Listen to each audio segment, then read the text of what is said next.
भगवान शिव नहीं, कोई जानता नहीं। वो अकेला पड़ गया, शंकर के मंदिर जाता, शिव की आराधना करता, भक्ति करता। एक दिन पार्वती जी बोल दी भगवान शिव से, प्रभु ये बूढ़ा हो गया, आपका भक्त है,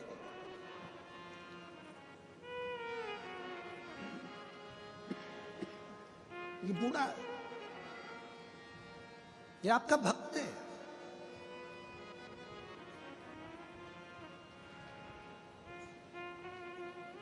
नाथू द्वारा में श्री जी बाबा, श्रीनाथ जी क्यों आकर बैठे? ये पूरा गुजरात जानता होगा कि नाथ द्वारा में श्रीनाथ जी क्यों बैठे। एक बूढ़ी माँ ठाकुर जी की सेवा करती थी, वो बूढ़ी माँ बुजुर्ग हो गई थी, शरीर से बनता नहीं था। तब यमुना जी ने ठाकुर जी से कहा कि जब ये जवान थी तो तुम्हारी सेवा करती थी, अब ये बूढ़ी हो गई तो तुम सेवा करने के लिए आओ, अब तुम आओ।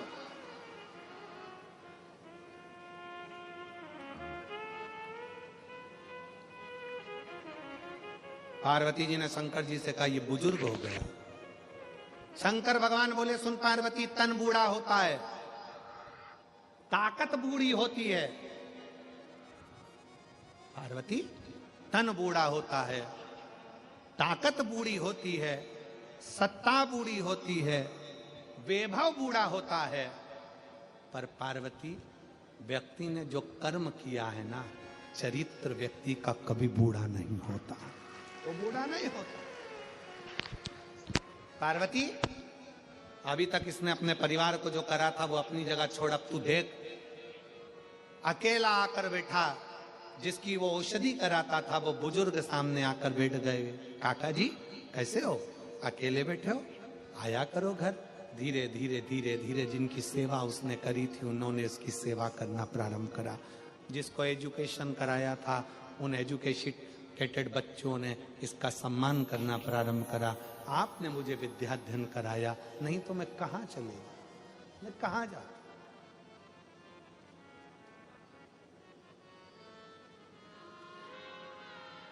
मैं कहां जाऊं?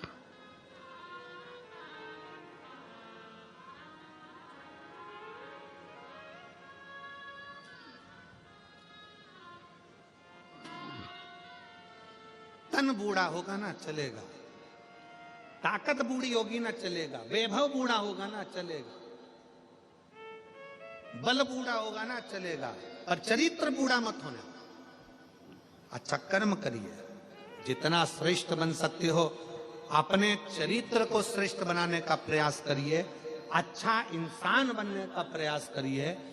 हो सकता है कि परिवार नाते रिश्ते साथ ना दें, आपने किसी का अच्छा करा होगा तो वो तुम्हारा साथ जरूर देगा, ये निश्चित निश्चित। अगर भगवान ने तुमको सिग्नेचर करने के लायक बनाया है, साइन करने के लायक बनाया है, अगर भगवान ने तुमको अच्छी कुर्सी पर बिठाया है, अच्छा पद दिया है, प्रतिष्ठा दी है, तुम्हें अच्छा पद प्रतिष्ठा दी, तुम्हारे सिग्नेचर से अगर किसी का भला हो सकता है तो अपना सिग्नेचर जरूर करो। किसी का बुरा करने के लिए सिग्नेचर मत करो, पर किसी का भला करने के लिए सिग्नेचर अवश्य करो। क्यों?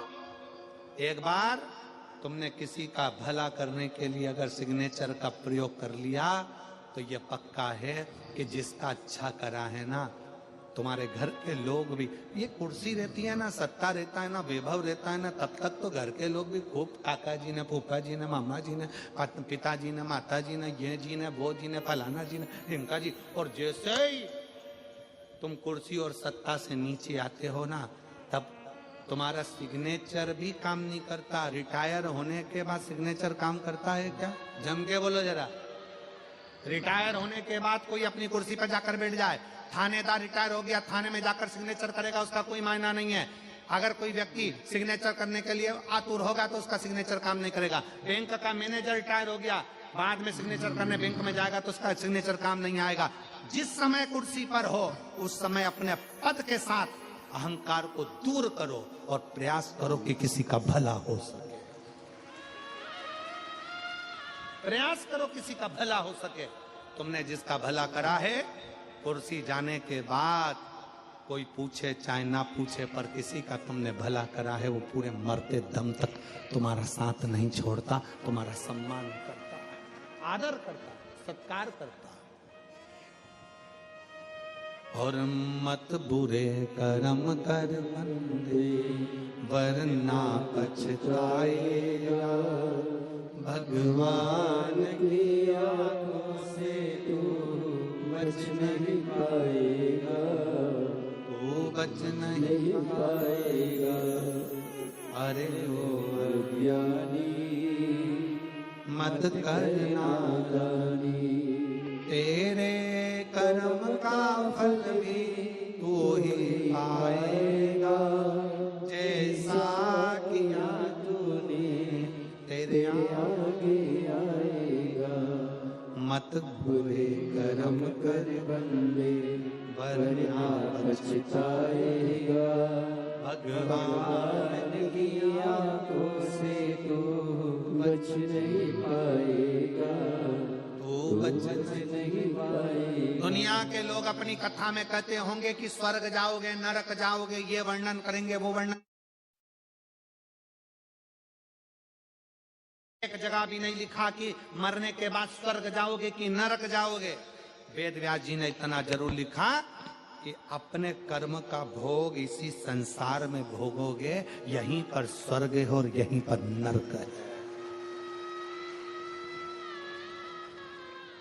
गरुड़ पुराण कहती है स्वर्ग जाने का, नरक जाने का, भोगने का।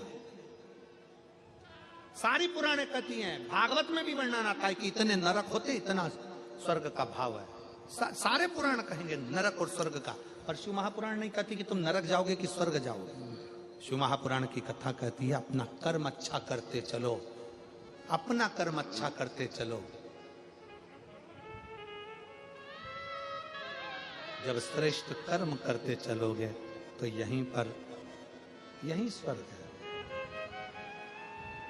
डनलप के गद्दे पर सो रहे हो, गोदड़ी पर सो रहे हो, रुई के गद्दे पर सो रहे हो, कपास के गद्दे पर सो रहे हो, शिव महापुराण की कथा कहती है अपने घर में अगर तुम रात को आराम से पलंग पर सोते ही तुम्हारी आंखों में नींद आ जाए, खूब चकाचक सो, सवेरे 6 बजे 5 बजे खुले, तो समझ लेना कि तुम स्वर्ग में हो।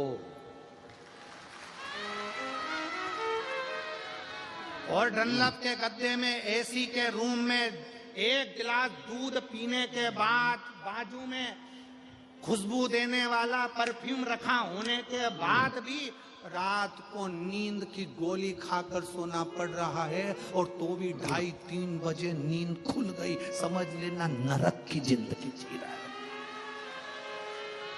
नरक में चिंता चिंता चिंता चिंता चिंता, रात को 1:30 बजे नींद खुल गई,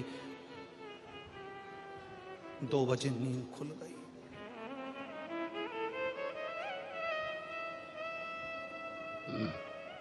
टी शर्ट में चेन है, टोपे में चेन है, पजामा में चेन है, पर आदमी बेचैन है।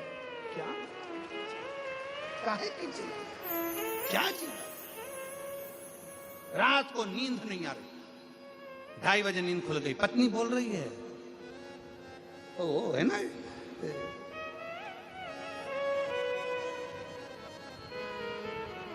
चिंता।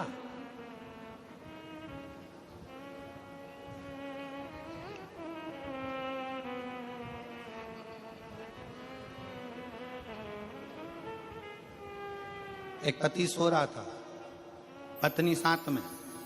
आधी रात को पत्नी की नींद खुल गई, 1:30 बजे रात को उठकर बैठ गई। पति ने पूछा क्यों तुझे नींद नहीं आ रही? नहीं। क्यों? अपने को एक पप्पू हो गया, वो कहाँ सोएगा।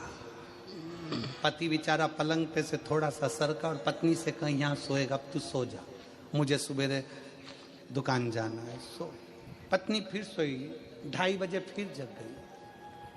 पति ने कहा क्या हुआ? मान लो अपने को एक छोटी सी पप्पी हो गई, बेटी हो गई, तो वो कहाँ सोएगी। पति और सरका, यहाँ सो जाएगी, अब तो सो जा।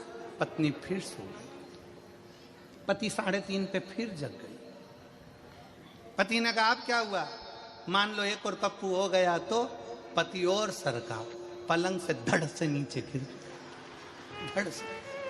पति ने कहा यहाँ सो जाएगा, तू सो जा, मुझे सो जाने दे, दुकान में जा। पत्नी तो सो गई। पति ने अपना बैग तैयार करा। सवेरे सवेरे पत्नी उठी, पति का बैग तैयार करते हुए देखकर पूछा, जी सुनो, रात को कितने अच्छे से बात कर रहे थे, सवेरे सवेरे कहाँ जाने की तैयारी कर रहे हो? पति बोला, रात को केवल बेटे की कामना करी थी और पलंग से गिरकर कमर की हड्डी टूट गई। अगर बेटा पैदा हो गया तो ना जाने कौन कौन सी हड्डी तोड़ेगा। मैं तो चला प्रयागराज का कुंभ का मेला। प्रयागराज में कुंभ के मेले में सब बाबा बन रहे, मैं भी जा रहा।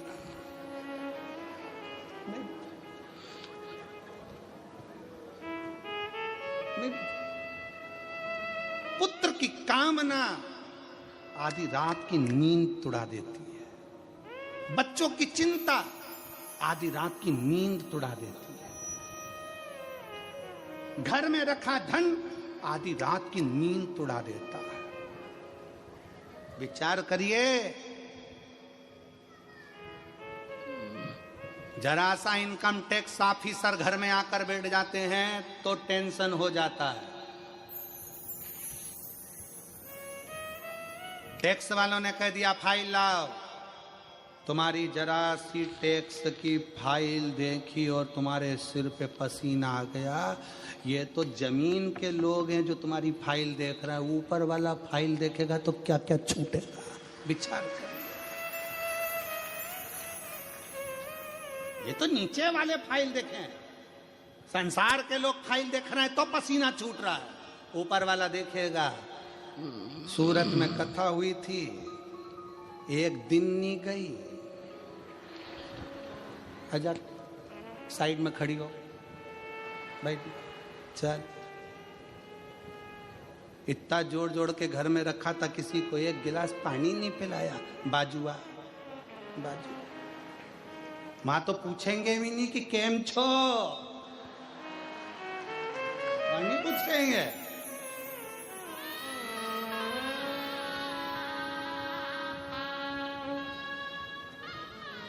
यहां तुम्हारी डिग्री देखी जाएगी, कितने पढ़े लिखे हो, कितना धन है, कितना वैभव है, बैंक में कितना बैलेंस है, तुम्हारे पास कितनी फैक्ट्री, कितनी गाड़ी, कितना मकान, कितना बंगला।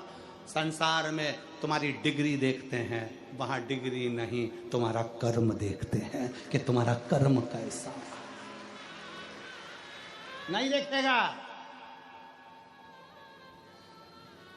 खड़ा होना पड़ेगा, वो नहीं देखेगा। कर्म देखा जाता।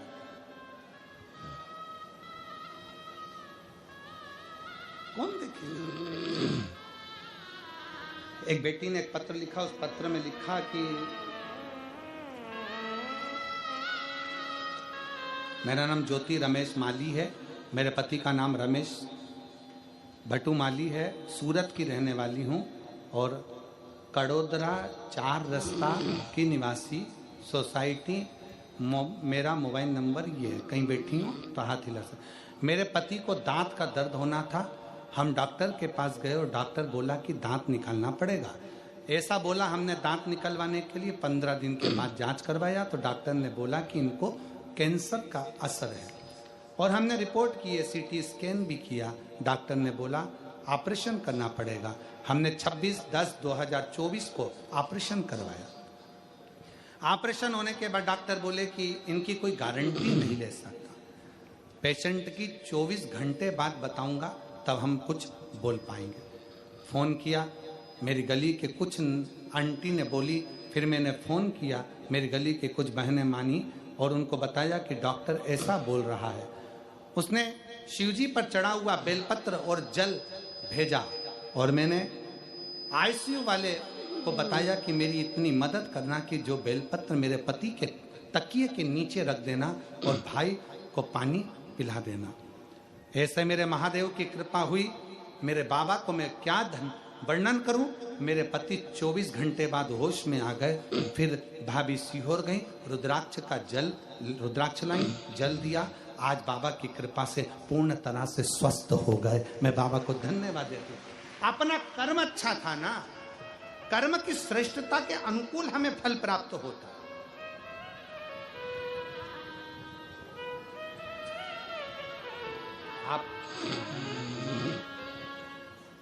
आप शिव पर कितना भरोसा करते हो ये आपके ऊपर निर्भर है। एक बहन ने अपने पत्र में लिखा कि मैं भगवान को नहीं मानती। मेरा नाम अंजलि सिंह, उम्र 39 साल, पत्नी का नाम चंचल सिंह, मेरा नाम अंजित सिंह, पत्नी का नाम चंचल सिंह, गांव लोकमनपुर, जिला चंदौली का रहने वाला हूँ। सूरत डिंडोली में रहता हूँ। प्राइवेट कंपनी में नौकरी करता हूँ। बाबा शिव जी को नहीं मानता था, संतान का सुख नहीं हुआ, 13 साल निकल गए। IVF भी करवाया, सारी रिपोर्टें जांच कराई, पर संतान का सुख हमारे भाग्य में नहीं था। 13 साल हो गया था, संतान के सुख का कोई चांस नहीं था। तब पहली बार किसी के कहने पर YouTube पर कथा देखी और कथा सुनकर सफेद आंकड़े की जड़ का प्रयोग किया। क्या भगवान होते हैं, सुनते हैं, पर जैसे ही सफेद आंकड़े की जड़ का प्रयोग करा, 3 महीने के अंदर 13 साल के बाद गर्भ ठहर गया और 18 अक्टूबर को संतान की प्राप्ति। 18 अक्टूबर 2024 को संतान की प्राप्ति। कहीं बैठे हो तो आ सकते, आप माने ना माने, आप अगर भगवान शंकर से जुड़े हुए हैं, शिव के ऊपर एक लोटा जल चढ़ा रहे हैं, शिव की स्तुति कर रहे हैं, शिव महापुराण की कथा के पंडाल में बैठकर श्रवण कर रहे हैं, दिल से शंकर की स्तुति कर रहे हैं, तो उसका फल खाली नहीं जाता, उसका फल प्राप्त जरूर होता है। शिव देता जरूर है। कर्म श्रेष्ठ। ब्रह्मा जी का शीश क्यों कटा? झूठ बोलने के कारण। केतकी के पुष्प को श्राप क्यों लगा? झूठ बोलने के कारण। गौ माता के मुख को श्राप क्यों लगा? झूठ बोलने के कारण। तुम झूठ बोले हो, झूठ। सत्यता का जीवन जियो, और सत्यमय जीवन को जीना ही एक आनंद का विषय है। भगवान शंकर का नाम वटकेश्वर महादेव हो गया। भगवान ब्रह्मा विष्णु महेश पधार रहे हैं। जोरदार ताली बजाकर उनका स्वागत करिए। भगवान अर्धनारेश्वर स्वरूप का दर्शन कराए हैं और सुंदर आनंद पाए हैं। आज कथा का द्वितीय दिवस यहाँ पर विराम ले रहा है। जो सूरत में कथा चल रही है वो 22 तारीख को विराम हो जाएगी। 24 तारीख से 30 तारीख तक स्थान फौजी पेट्रोल पंप के सामने नेशनल हाईवे 6 साकरी जिला धूलिया में शिव महापुराण की कथा रहेगी। महाराष्ट्र के सभी श्रोता भाई बहनों को बहुत बहुत बधाई, जो साकरी में जिला धूलिया के अंतर्गत साकरी में शिव महापुराण की कथा होने जा रही है ना। सोने की कोई भी चेन, मंगलसूत्र, कोई महंगा मोबाइल, कोई भी सोने की रकम लेकर कथा में मत आना। सोने की चेन पहनकर कथा में नहीं आए, महंगा पर्स, मोबाइल लेकर कथा में नहीं आए। ध्यान रखें, कोई भी सामान अगर आपका खोता है उसके जवाबदार आप स्वयं होंगे। हर हर जय जय से राधे।